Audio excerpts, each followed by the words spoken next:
Jangan lupa like, share, dan subscribe. Sebelum kita berbudidaya maggot BSF ini, yang pertama-tama yang perlu kita pikirkan adalah sumber pakannya, bosku.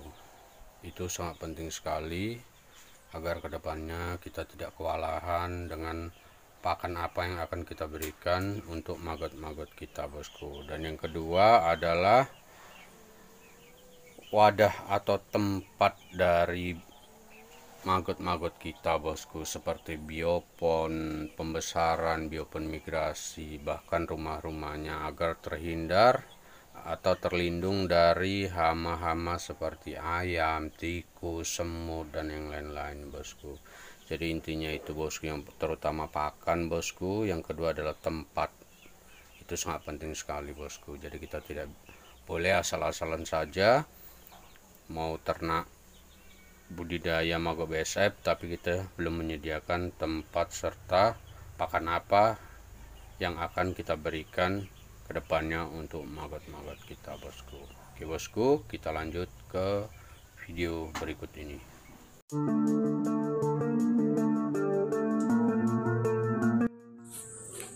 Jangan lupa like, share, dan subscribe. Baik, assalamualaikum, bosku. Gimana kabarnya? Mudah-mudahan kita semua tetap dalam keadaan sehat walafiat tanpa kurang satu apapun, bosku.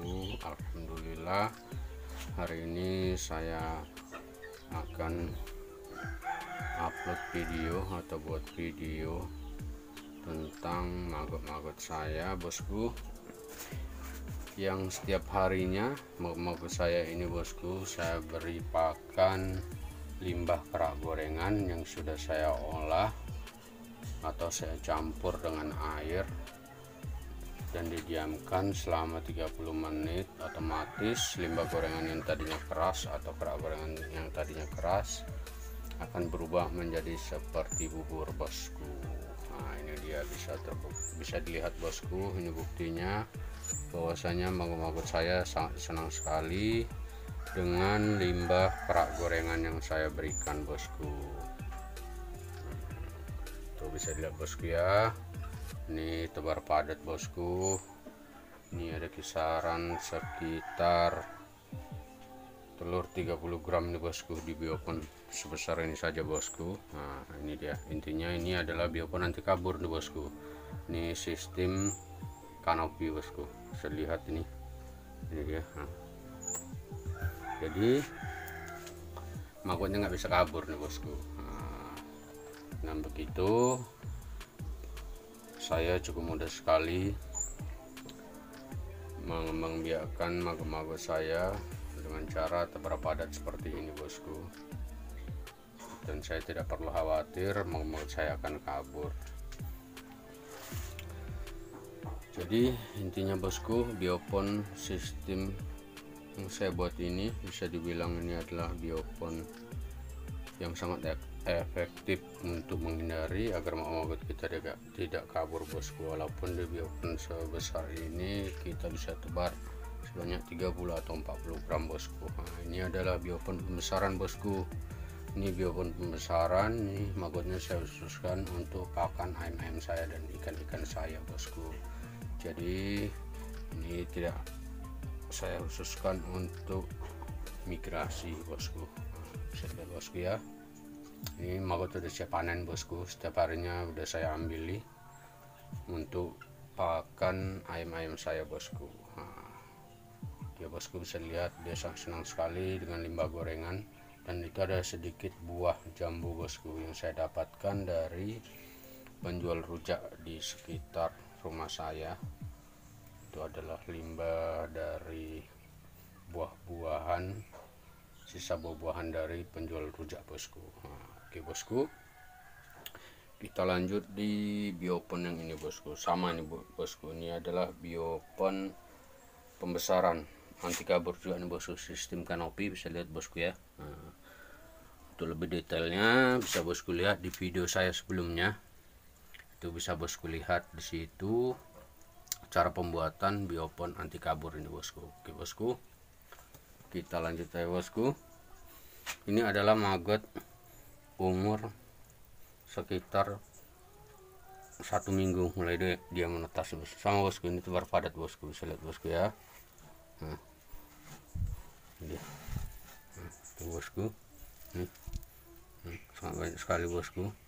Ini dia, sehat sekali bosku. Sama bosku, ini saya beri pakan 70% pakan limbah kerak gorengan, dan sisanya adalah buah-buah reject sekedarnya saja bosku. Nah, lihat bosku ya, ini dia.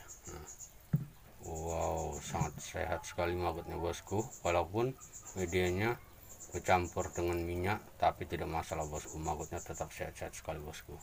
Oke bosku, bisa lihat bosku ya, mantap.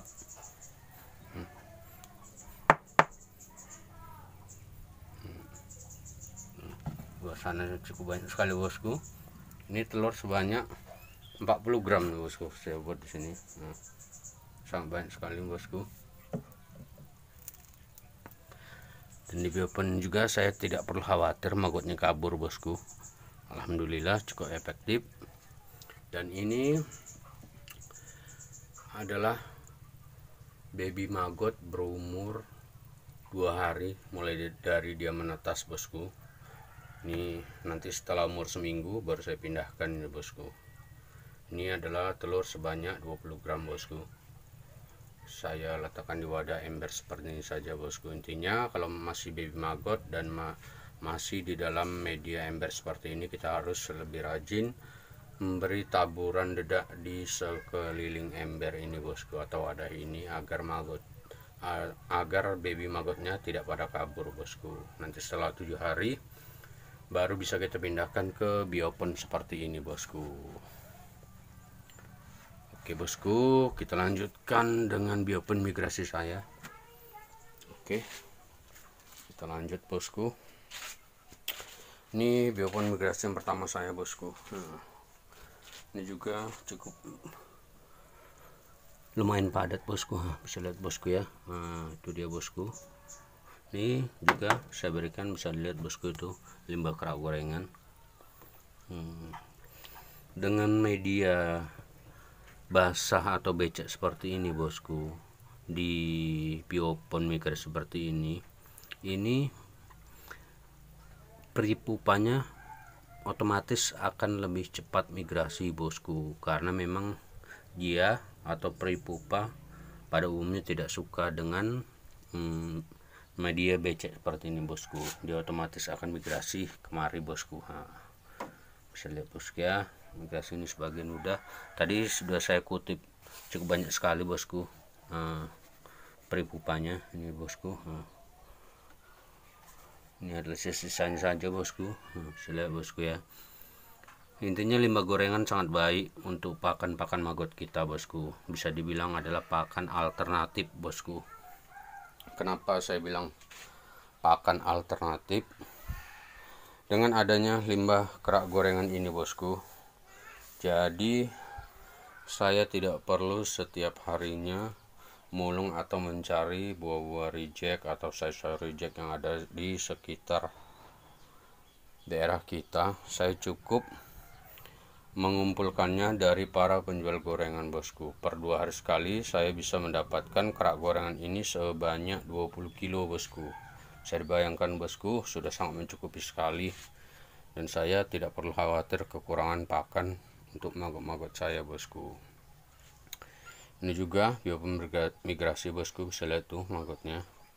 Kalau ini memang bosku, ini maggotnya hampir 90% sudah mau menjadi peripupa bosku. Bisa kita tandai dengan ini, misalkan inilah bosku. Ini dia bosku. Ini kulit luarnya sudah terasa kasar bosku. Itu salah satunya, itu adalah salah satu menandakan bahwa maggot ini sudah akan masuk fase peripupa bosku. Dengan umur yang seperti ini bosku, ini kalau pengalaman saya ini maggot sudah tidak banyak makan bosku, atau sekedarnya saja bosku, makanya saya buat tidak terlalu banyak kerak gorengannya, yang penting ada saja. Oke, dan ini adalah peri pupa bosku yang sudah migrasi. Ini bisa kita pindahkan seperti ini bosku. Ini sengaja saya tabur di dedak sedikit gini bosku, agar dia lebih nyaman bosku, dan saya pindahkan kemari. Itu menurut saya bosku, dan bisa bosku buktikan di budidaya masing-masing di daerah masing-masing. Nih, oke bosku, cukup besar sekali bosku ya, bisa dibilang ini peri pupa super nih bosku. Nah, ini dia bosku, ini adalah peri pupa saya yang insya Allah nanti malam akan saya pindahkan ke box peri pupa yang ada di kandang lalat besep saya bosku, atau di luar kandang, di samping kandang lalat besep bosku.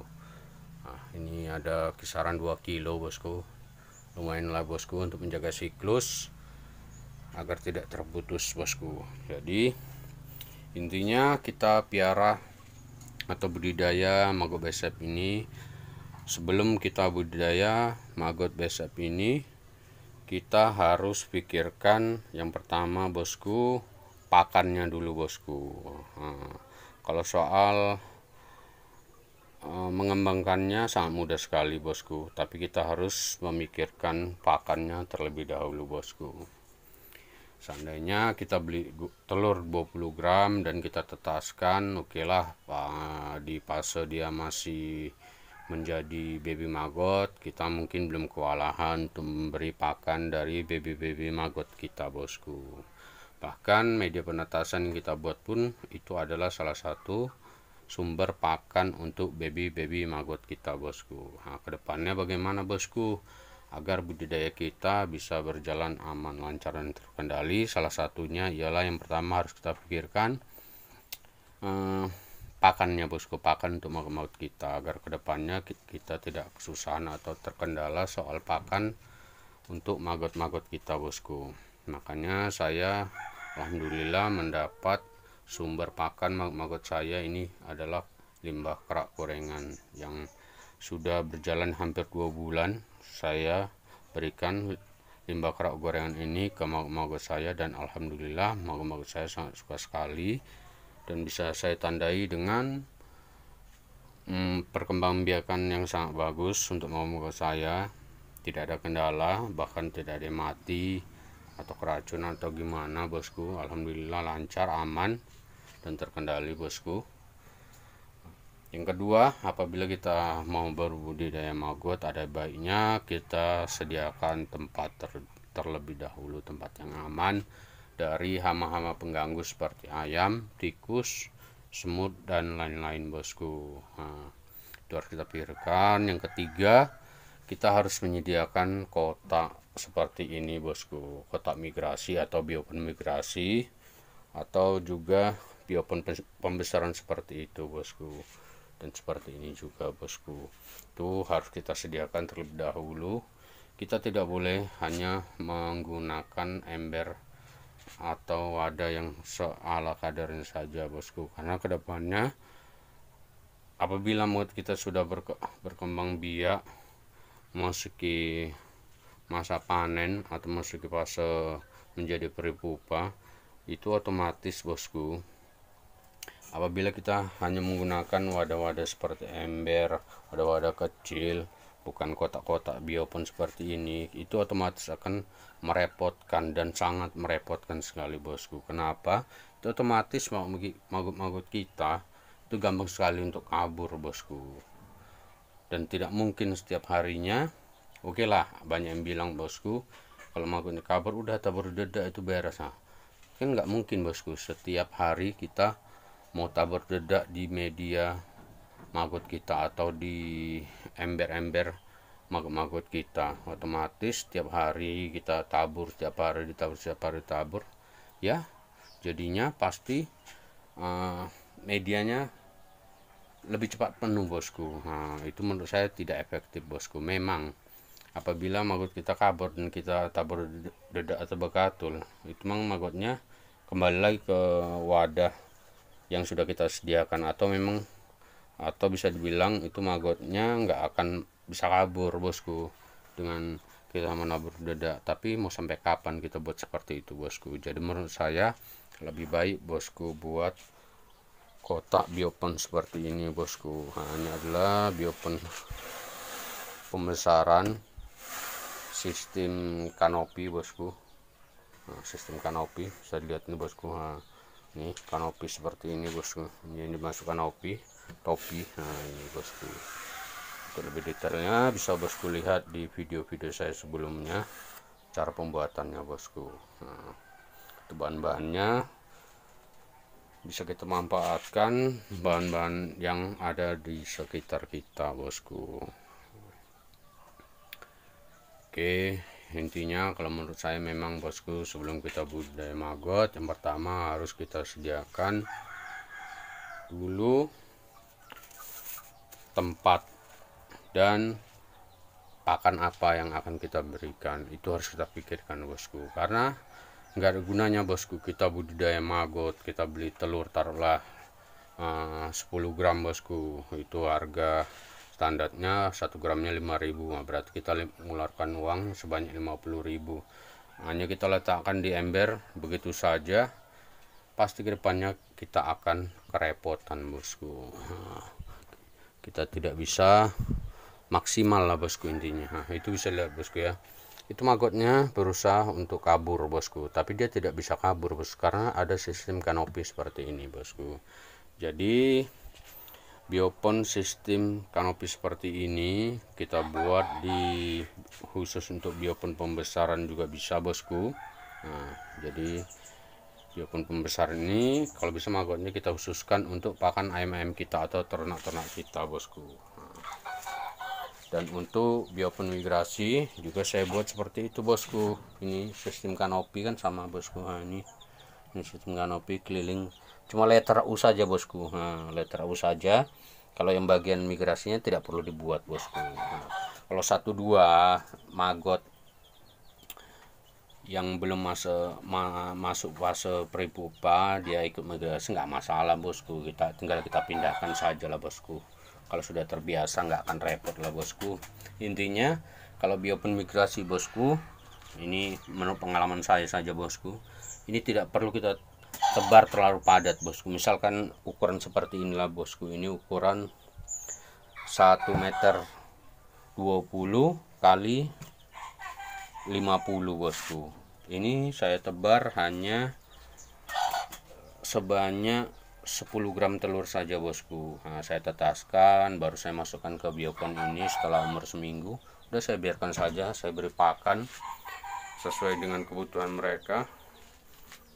Dan alhamdulillah maggot saya bisa dibilang cukup besar sekali bosku. Alhamdulillah, untuk menjaga siklus saya buat 2 biopon migrasi bosku.